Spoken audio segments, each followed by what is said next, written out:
welcome to My Baking Journey, a podcast for bakers where you get to hear from some of the great minds in the baking industry. My name is Haf. And my name is Rachel. I'm a baker. I know what it's like to be baking all day alone in my kitchen, experiencing the frustrations and struggles with no one else to guide or support me through it. And I'm not a baker, but I've witnessed all the ups and downs that come with this industry and where it's hard to get a little bit of extra help. So if you're looking for advice, tips, and amazing insight from various experienced bakers, you've come to the right place. So let's give you a little insight into what's in store for you this week. All of the news about the pandemic was breaking, and I can remember saying to her something like, well, it's not like they're going to stop weddings, is it? You know, like that's never going to happen, so we'll be okay. I kind of measured my success as a cake maker by how many weddings I had. If you'd have told me when I left uni or whatever that I'd have my own business, I literally would have laughed in your face. It's just not me at all. So I was just flapping, you know, when you're just wandering around flapping, like, I don't know what to do. I made all these boxes. And she's like, for good God's sake, get a grip of yourself. Hey guys, this week we're off to Wales to speak with none other than the queen of Dalmatian print and pastels, Carly, or Wish Upon A Cupcake, as you might know her on social media. Carly has such an interesting story because she's been able to make a career change within the baking world, going from weddings to, well, not doing weddings, but starting new trends, helping start a business in the dried flower space, becoming a brand ambassador to several brands, and of course, baking, but to a very different group of clients. What is quite a shock in all this is she literally lost her business overnight and had to start from scratch all over again. What happened and how did she do it? Well, it's time to find out. So here we go with episode 4 and a chat with Carly. Carly, thank you so much for coming on this podcast. You know, Rach and I have been really looking forward to this. She's been following you for a very long time. I came to know about you, obviously, through Rachel. And thanks to you understanding the magical world that is pastels and Dalmatian print that I really didn't know existed. So what I thought would be really cool to do is you're one of the few bakers that we've been talking to that's had a business for more than a decade now. And I think we just need to take a little jog back down memory lane and give us a bit of an insight into 2011 and how you ended up baking from what it was you were doing before. Just give us a bit of an idea of that and how you got into it from there, from that first birthday party that seemed to have set it all off from there.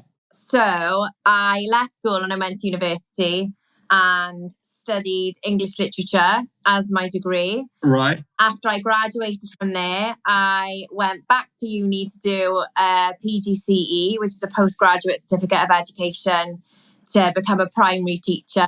And before I graduated and qualified, I became pregnant with my little boy. I finished my course, had him, and ended up not being able to find a job. So at the time, I don't know what the teaching industry is like now, but the job situation was dire in South Wales. And it was very much aimed at supply teaching initially, where they would literally ring you at 8 o'clock in the morning and you had to be able to be in the school by 9 o'clock, which I had no childcare or anything. So that just didn't suit me. So I obviously had a lot of time on my hands with, well, I would say a lot. I did have a baby as well, but Yeah. I was at home. So I decided I've always baked when I was little with my nan. My nan taught me to bake. So I've always been to bake a nice cake.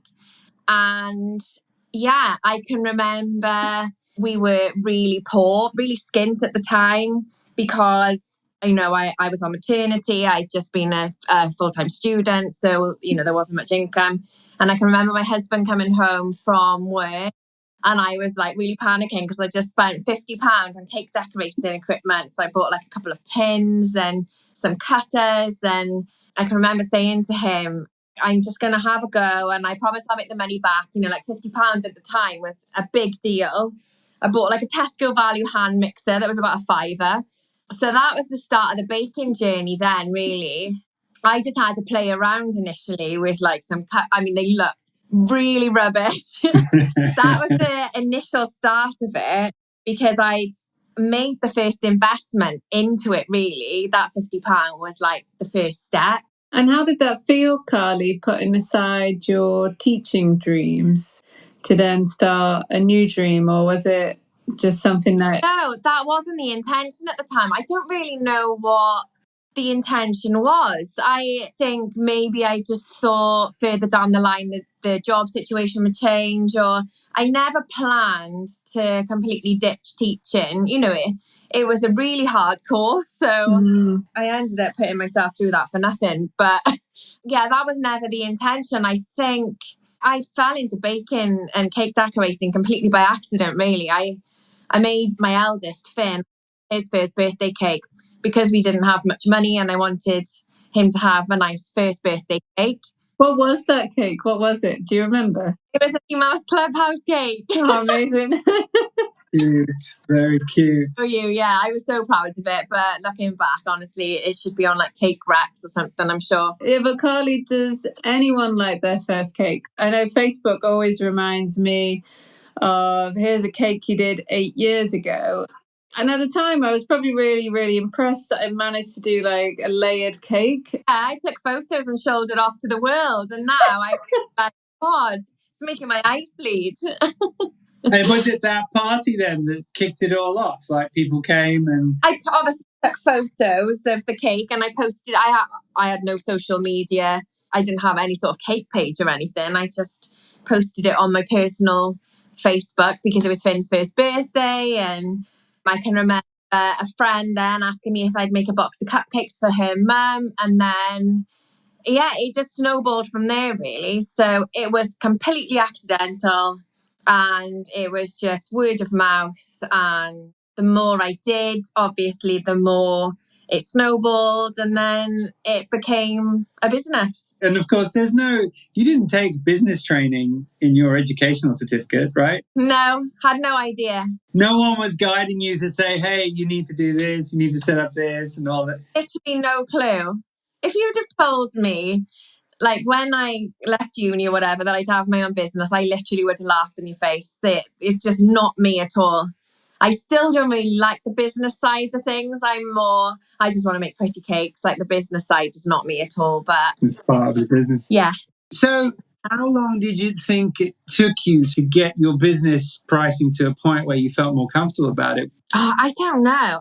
This is a long time ago. True. No, I just feel like it was more of a journey that kind of naturally evolved. Yeah. And you've just got to back yourself. And even now, like someone will ask me for a quote that I haven't done before, and I'm like, and then I'll send the quote, and almost I'll be too scared to open the reply because I'm like, I didn't, like that is what my time is worth, and especially with the cost of ingredients at the moment as well. But at the end of the day, it's only worth what somebody's willing to pay for as well, isn't it? So. And how did you deal with objections, Carly? So did you ever get people coming back and saying, oh, that cake's way too expensive, or I can't afford? And it's a horrible feeling, right? Because you take it quite personally to begin with and think... Yeah, I take everything personally anyway, but you have got to grow a very thick skin in this industry, I think. And you're not going to be in everybody's budget. So, there's different brands of, say, cereal and different brands of like Prosecco and champagne and stuff. And everybody's got their own budget for certain brands. So I just tried to believe myself that I would target like a certain customer base type thing. Yeah. I'm not going to be to everybody's taste anyway. My work is not going to be to everybody's taste. I'm not going to be to everybody's budget. You're never going to appeal to everybody. And I think it's actually when you realise that, that's when you grow.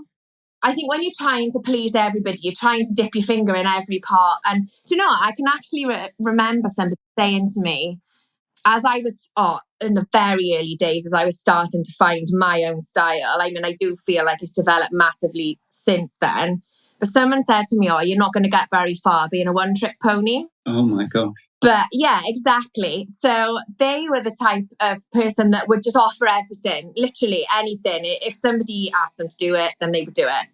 But then I felt like I wanted to kind of one trick pony, but be a master of one craft rather than what's the saying? Not a jack of all trades, right? Yeah. Not a master of none. You wanted to master something. Yeah. Which you did, which is so evident now when anyone looks at your social footprint and let's say just take your Instagram feed and follow that journey.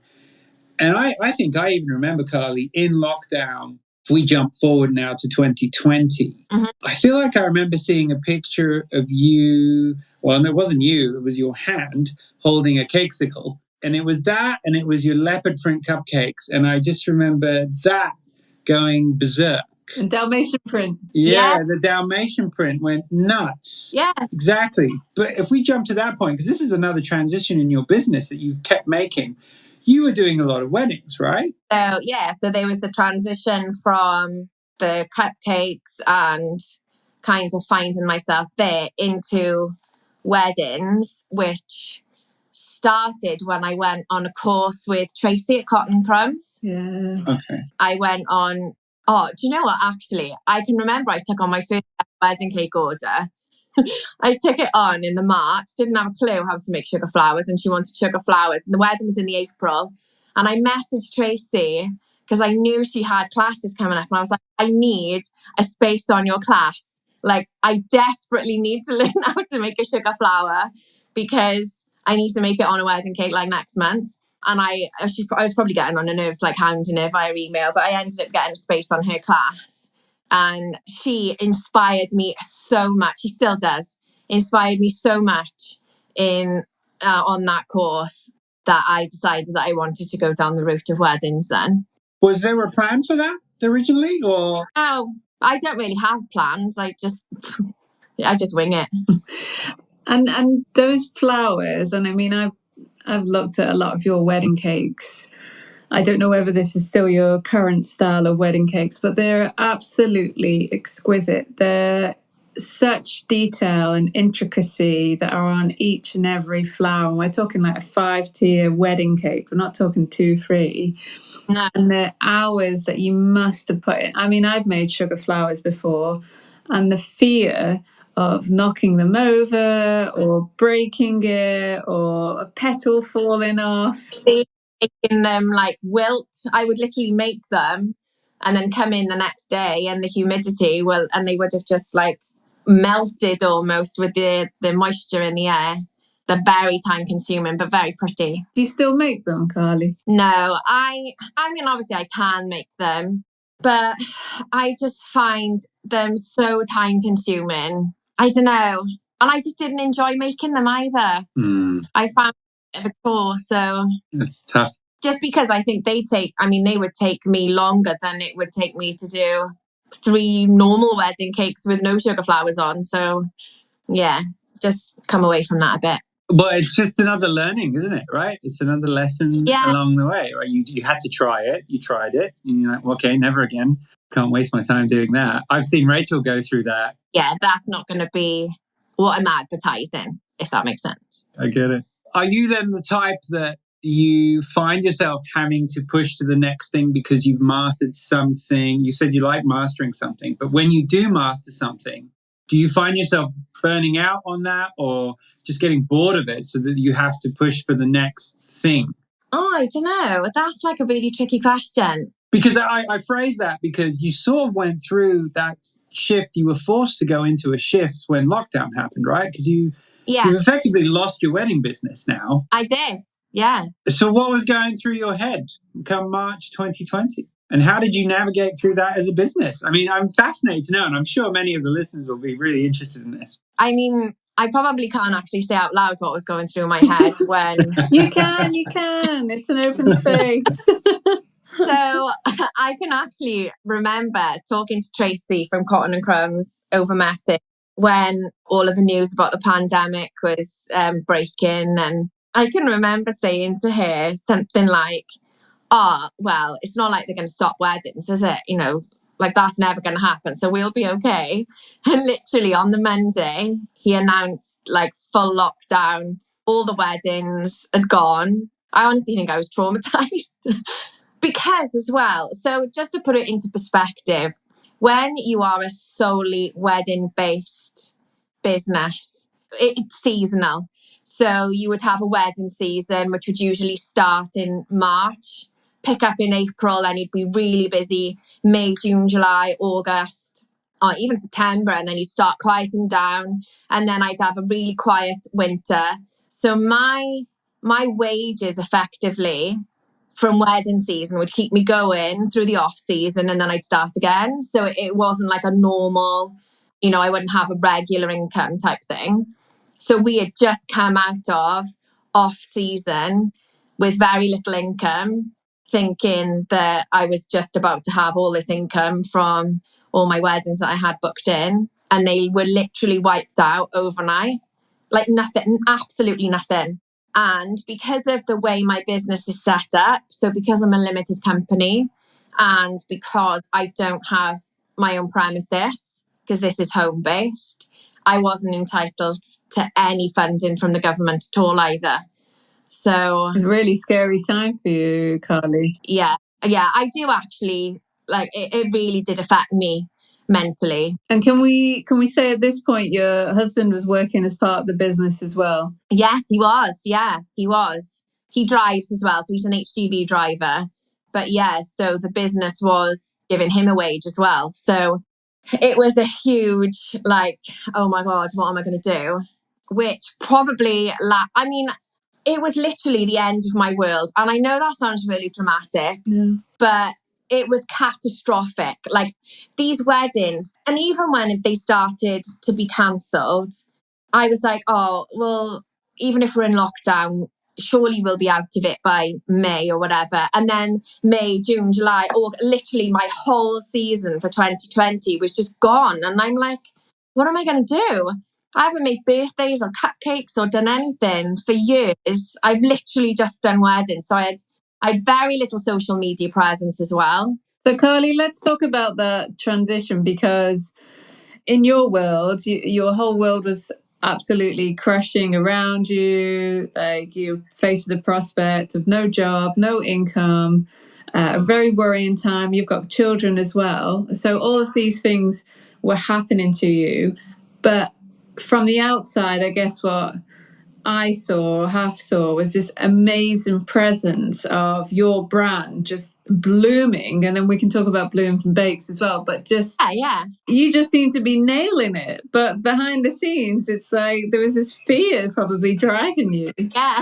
It's very much that a dual view of opposing versus the reality versus what's on. You peel the layers back and it's like, hang on a minute, there's a lot more happening here. Yeah. Okay, so you go through this and we're just trying to understand this pivot. So you realize what? You have to go back and start doing birthday cakes, cupcakes? What's happening? Well, no. So I bought all of my ingredients that week for the weddings that I thought were going to happen on the weekend. And then everything was shut down. The whole of the UK, wasn't it? Like the shops, everything was completely shut down. And I had all these ingredients and I thought, oh, they're just going to go to waste. So I spent a week feeling sorry for myself and thinking my life was over, crying. And then I was like, well, I can't just, sit around doing nothing for months, because I didn't even know how long it was going to go on for. So I started using the ingredients that I had to bake for fun, which I hadn't done for so long. And we've got a lot of elderly neighbours. A lot of my friends are close by as well. So we were doing no contact. I still can't believe we actually lived through this, leaving boxes of cupcakes on the doorstep and just to keep me busy, because I'm like a stickler for routine. I like my routine. I like to have, and I like to feel like I've got a purpose. And I just felt like I had no purpose. I was like, well, what am I supposed to do now? I had no reason to get up in the morning. It sounds really dramatic, but I just felt really lost. So I kind of just threw myself into baking for fun. And I thought, well, I've got the time now, so I'll just try and grow my social media presence. Which you did. And now you're on Instagram alone, you're on 200,000 followers. So how did that change? I mean, because that transition, that growth just happened in my mind, quite quickly, perhaps over a year. Yeah. And what were the pros and the cons of that, from going from being relatively perhaps more known in your local area to then being quite globally having this massive presence? How that affected you? What are the pros and cons of that? Because I think we hear so much from bakers all the time wanting to have these massive numbers on social media. And I want to talk to someone who does have those massive numbers on social media and what it's meant for you. Oh, I don't know. I found like while I was growing my page, I'm a really competitive, impulsive person. And I kind of got obsessed with the chasing the numbers, probably because I had nothing else to do, obviously apart from be a mum. And I was like chasing the likes on photos, and I don't know, I became a bit obsessed with it. Hey, sorry to interrupt, but I have to ask. You know you're about to go bake a cake, right? A really nice tall cake with some beautiful decorations on top, maybe some dried blooms, lovely toppers. What are you going to box that in when you give it to the customer? Please don't tell me you're going to have to put some extenders on and staple it to a standard box and then wrap the thing in plastic and give that to somebody, hoping for the best. I have a better idea. Why don't you look at OLBAA tall cake boxes? 14 or 20 inches tall, they're gorgeous and strong. You can put them together in just a minute. Just amazing. You'll find them a game changer as a baker. Check them out, www.olbaa.shop. All right, let's get back to the show. It's addictive though, isn't it? Right? Yeah. I think it can be addictive to see that change happen all of a sudden. And you're like, wow, I got 1,000 likes. Like approving it as well. It's like, oh, they like what I do. And then the brands come knocking on your door, right? So yeah. How does that feel when you're starting to get these brands that you probably always admired or used or paid for previously starting to knock on your door and go, can you please be like an ambassador for us? I don't know. I absolutely love that brands trust me and love what I do enough to ask me to represent their company. I love it. I feel really privileged. Who was the first brand who approached you? Super Streusel, I think. Right. And this was something that you'd seen someone else do and thought that would be fun? Or it was just the other way around? They just approached you first and all of a sudden you were a BA? Yeah, they approached me and asked and just said, oh, we love what you make and would you be interested in collaborating with us? And yeah, I still find it just absolutely incredible. I don't know, just the progression from baking for fun to keep my mind off losing my business to, being in a position where all these opportunities were coming. And yeah, I do. I feel really, really grateful. And I don't know, there's always that imposter syndrome though as well. Yeah. But Carly, just like on that, because let's talk about like helping out another business. So let's talk about Blooms and Bakes, because I believe it was a friend of yours. Yeah. A florist friend. And she was in the same position and you helped her pivot into the baking world. So can you talk to us about that? Because that's a massive, massive gift to anyone, right? It was actually, you just have those random conversations. So me and Lisa were chatting. I think we spoke pretty much every day during lockdown. And she was doing a lot of dried flower arrangements and bouquets. And we did a fundraiser to raise money for the NHS, I think. I need to check that. So I donated a unicorn treat box and she did a dried flower arrangement in those colours. And it was kind of like, buy a raffle ticket and you can win it. And then, because obviously there was no end in sight with when the weddings would ever come back, she started thinking she was going to go down the route of a dried flower delivery service. So she was going to create really nice dried flower bouquets. I don't know if you've seen her OLBAA Urban Flower Studio. She is incredible at what she does.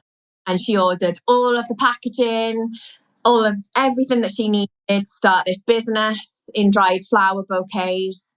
And we were just chatting randomly. And I was like, because she started sending me stuff to put on cakes. And I said, oh, Lise, you should do like little boxes for bakers because I really think they'd be popular. Yeah. And that off the cuff suggestion was literally where Blooms and Bakes was born. And that for her, I mean, she has put in so much work. That business is incredible. I love it. I mean, I'm a big fan. I often buy my flowers. Oh, I just love it. I love that that's how it started, just from our lockdown conversations. And yeah. So what a story, because it's amazing how you think everything had come to an end and yet it completely was just beginning. Yeah, I don't know. I mean, you've had your own business, cake business as well, Rachel, haven't you? Yeah. I kind of measured my success as a cake maker by how many weddings I had. I thought that was the ultimate goal, to be, you know, you kind of made it. You know, if you were a wedding cake, exclusively weddings, you kind of made it. You know, that was the goal, kind of, that was the dream. And I don't think I realised how much I loved what I do now until I had no weddings. When it was taken away from me, and then I was put in a position where I had all this time on my hands to be creative in cake form, I guess. That's when I was like, oh my God, no. The goal, the dream is to be able to create what you love to create. Yeah, that's the magic. And I think I understand what you mean, because it's almost like there's layers in the cake world where it's almost like if you've hit weddings, you're seen probably to be that top level of a baker. Yeah. Because you can do these massive tiered cakes and yeah, and all of a sudden you're in that world, and this applies to anyone in any job. Actually, most people fall into a job, they're doing a job that they probably might not even enjoy, but then sometimes you get those wake up call moments where you have those crossroads, and they can seem like very difficult decisions or difficult times, but it's almost like this rebirth happened, and for you, it's like this new. It took like 9 years, and then we went into lockdown, and then we've got this new version of Carly, back in love with cakes, back in love with designs, and that freedom, perhaps. Yeah. Because obviously with weddings, there is less creative freedom because not everybody wants pastel leopard print on their wedding cake, do they? So, but do you know what, Carly? It's probably a trend, or someone's not thought about it or wants it. So, yeah, I really feel like I found myself then, and my whole outlook completely shifted. And I thought, no, surely to be able to spend every day doing what you love and to just be creative, that to me now is the ultimate goal. So going back to your social media, there's obviously a lot of pros. You've got brands that are approaching you. You're getting lots of validation for your work, and lots of people being recognised. Your designs all around the world. But what were some of the downsides? Did you get any negative feedback or any trolls, or was it just all wonderful? I think most people, I don't really want to call them trolls. Some people are just out to be difficult for the sake of it. I've been quite lucky overall. I do get the odd ridiculous comment, or people just feel like, some people feel like they just need to give you their opinions, and that's the be all and end all. But I don't know, I've kind of managed to ignore that mostly. I did have actually I remember now, I had a really horrible message from somebody. I think I posted it on my story. This was just as my page was starting to grow. It was from an anonymous account. It was really nasty, and that really got to me. But then I was just thinking, oh, well, if you've got to go out of your way to be nasty to somebody, then that says more about you, doesn't it? But I love that about you, Carly, that you actually always used to make me laugh, actually, because you used to like put these, like, obviously some of these negative comments and post them on your story. And so, yeah, I mean, it was just, some of them were just so ridiculous, but it actually stopped that bullying. It's like bullying, right? Being isolated, where you're sharing it back with the community, going, no, I won't accept that. I know. I can remember somebody commented this year actually on one of my videos of me decorating my Valentine's cupcakes. They said it looked like an unsupervised 4-year-old had made them, and I was like, Oh, well, that was exactly the vibe I was going for, to be honest. So You just have to take it with a grain of salt. And I mean, have you gotten better now than at separating the emotion out when in your business in general? I am a really emotional, like sensitive person, and I do take things personally. But I think when you do just, even if I've got to deal with it in private, and, you know, I just try to not be as triggered as I used to be by comments like that. But I will say that it's very rare. I have been really lucky. I follow accounts on Instagram that seem to get a lot of, well, not hate, I don't like that word, but negativity on their page, and for no reason, for absolutely no reason. So yeah, I've been quite lucky overall, really, with that. On your website, you have classes. You do classes on some of your techniques and some of your styles, and some of them are private classes or scheduled courses. Is that something that you still do? Do you enjoy doing that? Is it something you want to continue? What have you learned from the teaching aspect of this? Because there's a lot of bakers out there who seem to be presented with opportunities to teach. And I'm just wondering what's the experience been for you going through it? I taught for a good few years before lockdown. Actually, that was another thing that I had to cancel, was classes, because obviously I couldn't hold those. Actually, on my to-do list this week is to update website, because I'm sure those classes are like from 2022 that are still on there. I hardly use my website now. So yeah, so I am going to be doing classes again, but they're going to be more in my style now. So the classes I did before they were all like sugar flowers and very little actual cake making or baking or anything like that. It was all the decorating side of things, so like stenciling and stuff as well. So going forward, it's going to be more in my style. So I'm hoping to do like a sweet treats workshop where you'd learn like the elements of the treat boxes and cupcakes and buttercream cakes and stuff, just stuff that I enjoy. That's fun. So. And Carly, do you have any dates in mind for that, or rough timelines? Because I'm sure there'll be lots of people listening that are like, I want to get on it. It'll be the autumn time, I think. I've obviously got the children off school. Oh, I've got to plan them as well. So I had a cake to do today, and I've just ended up, I don't know, it's Thursday.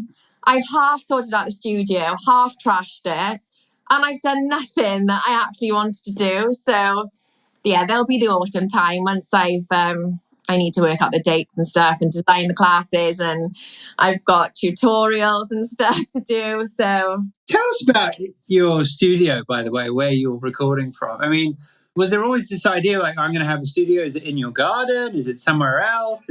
What's going on? It was our garage. Okay. And I can't really remember if I wanted it, but it was a good, I would say I'll check how long, 3 years maybe into the business. And I'm doing it all from my tiny kitchen in the house. Mm. Tiny, one oven. Honestly, I don't actually know how I ever managed, because I have got a huge kitchen now out here. Obviously, it's exclusively for the business. And I still feel like I haven't got enough space. So I don't know how I managed in the house. And it was just taking over the house. Mm. I mean, you know, like having a cake business, there's like all the packaging, all your equipment, all your ingredients. Literally, it was just took over the house. So I mean, I've got drawers and drawers and drawers, and like half just kind of looks at how much stuff I've got. It's just madness. But you're like, having the studio for you, did you find that boosted your business because of productivity or because of separating from the house? It gave you a space to work and disconnect when you were done at the end of the day? I mean, what sort of benefits, did you get out of it? Oh, huge benefits, definitely. I mean, I say that some days it's still, when you just have those days where you're just not very motivated. It's just so easy to go back in the house. So it would probably be more beneficial if it wasn't at the ends of my garden. But definitely just being able to close the door on it at the end of the night as well, when you've had a long day, it just keeps it separate. And I mean, there's still loads of deliveries in the house now that I haven't brought out here, but so it does still take over to an extent, but definitely is. And I think as well, when I was doing the weddings, I used to have all my consultations out here as well. And I think people like to be able to see like where their cakes are being made. And I just felt like it worked better for me. Yeah. I guess it's striking to that premium. I mean, wedding cakes are premium, right? So it's almost like it feels probably a little bit more professional, or for someone else coming in to have that consultation, they know you've got a dedicated space, so that they know that even though you've got children running around, that there is a separated space that is completely dedicated for. And it's like my own little space that I can make pastel and Dalmatian and... For everyone that's listening right now, Carly's got one backdrop which has got Dalmatian print, and the other one has got like pastel pink, and it's wonderful. It's just Carly. Yeah. My pastel pink mixer with my black stripe bowl as well. I just love it. So Carly, I wanted to talk to you about, I mean, having this dedicated space is probably a good segue to talking about how you juggle your business with your family and with your 2 boys. And because we all know cake making, it's hours and hours of work.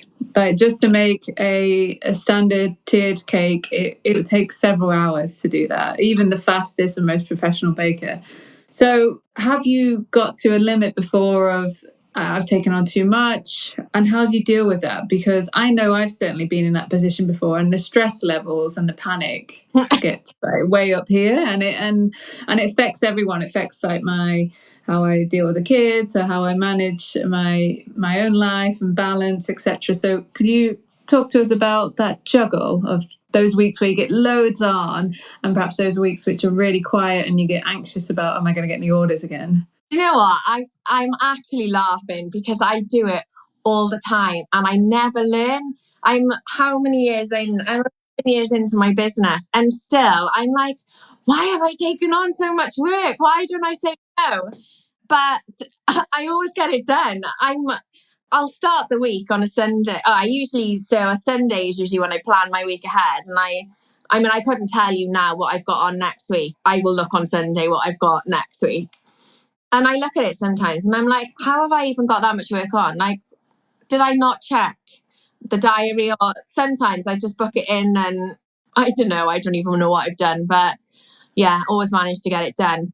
So I'm guessing you're kind of asking, like... Do you pull like all-nighters? Do you then ask someone to help do the childcare? Quite lucky. So my boys are now 9 and 12 and I'm pretty much at home, aren't I? I'm literally in the garden. So if they need me, I am at home really.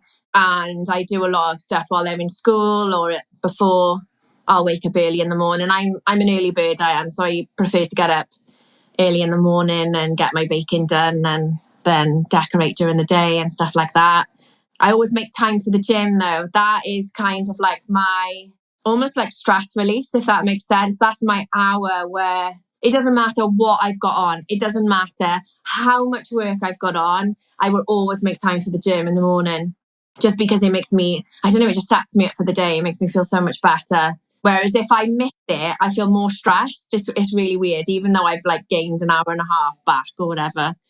It makes me more stressed if I miss it. So, yeah. It's very important, though. Everyone's got to have that one thing that helps them get through it. Yeah. And if it's the gym for you, then perfect, But it sounds like you have to have some kind of an outlet. You just can't be doing this 10, 12 hours a day, 6 days a week, and expect to sustain some level of productivity or quality throughout, right? Week in, week out. You can't do it. I mean, I am lucky as well in the sense that if I've got, obviously my husband used to do the wedding cakes with me. So if I've got a really busy week where I've got a lot of weddings on, he can jump in and help with like the ganashing and stuff like that. He's really good at all that.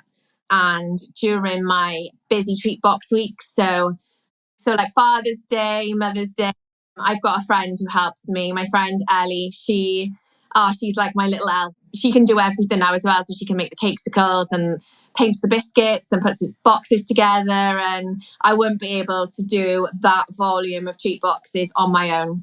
I think mentally, probably physically, I probably could, but I'd probably have a meltdown before I got that far. So yeah, she keeps me going when I'm flapping and panicking as well. I can remember, I think this was last year, and we'd literally spent all week doing Valentine's boxes. I had so many going out, and on the day of collection, it started snowing.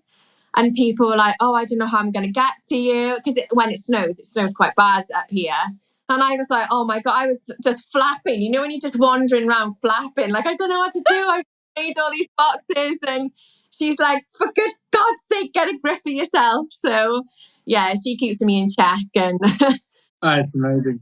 It's great to have the support. It is. Listen, I think that's fantastic. You know, it's so good. Carly, look, we're at the end of our chat, and we like to wrap up with a little bit of a quick fire round with a few questions for you. And just the first thing that comes off the top of your head is totally fine. You don't have to explain it if you don't want to. So I'm going to go first. American buttercream, Swiss meringue buttercream, or ganache? What's your preference? Oh, it depends what for. American buttercream. No problem. All right. One aspect of baking you won't compromise on. Oh, quality of ingredients, definitely. Okay, excellent. What was that? Lurpak butter, did you just say? Yeah.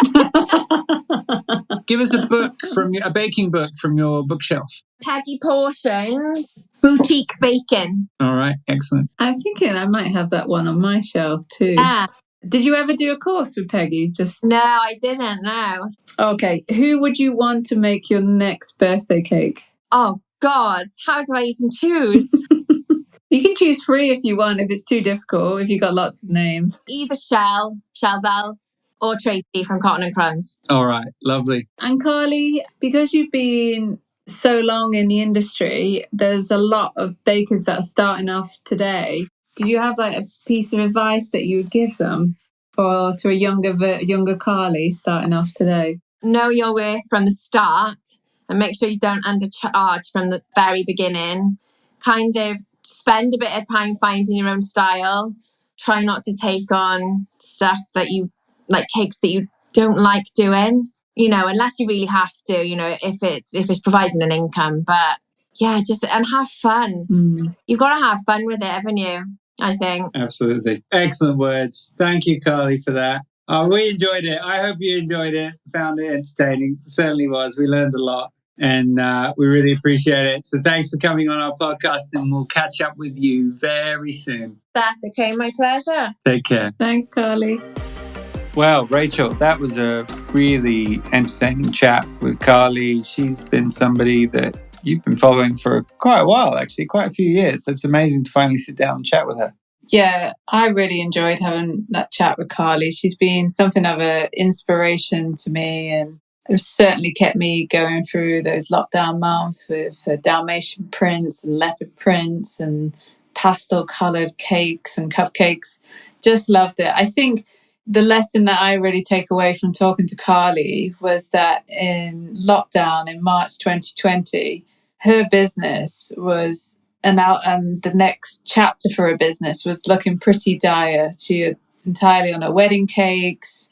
She was faced with no income for the next 6 months, and it was looking quite a stressful time for Carly. But I think sometimes in those really dark times, these amazing rebirths happen, and it took her away from doing perhaps the cakes she wasn't so interested in, and ignited her passion back for her love of baking and creativity. And I think there's a lesson there for everyone. Yeah, it's true. It's funny how these leftover ingredients that, you know, were going to go to waste just all of a sudden inspired the baking for the fun of baking. Even though she does it all the time, it obviously wasn't as fun as when she just sat down and just started doing it, and she reignited that passion with it. It's fabulous to see. But then she not just inspired her own business, but then she inspired a second one at the same time without really realizing what she was doing. But, you know, Blooms and Bakes was born out of it too. So an amazing transition, an amazing pivot through such a difficult period. Yeah, well done, Carly. What an amazing journey so far. And I can't wait to see what she does next. Yeah. Thanks again, Carly, for coming on. And that wraps up episode 4 of My Baking Journey. Don't forget to check out the show notes if you want to be able to learn more about Carly, follow her online, or even if you do live nearby her in Wales, perhaps even order a cake or 2 from her. Please don't forget to rate this show and subscribe to the podcast so that you get notified every week when a new episode comes out. We really appreciate it. We are back again next week on Monday. And just before we go, a quick reminder to let you know that this podcast was brought to you by OLBAA. Who is OLBAA? It's packaging for bakers designed by a baker. You can learn more and order online at www.olbaa.shop. Take care.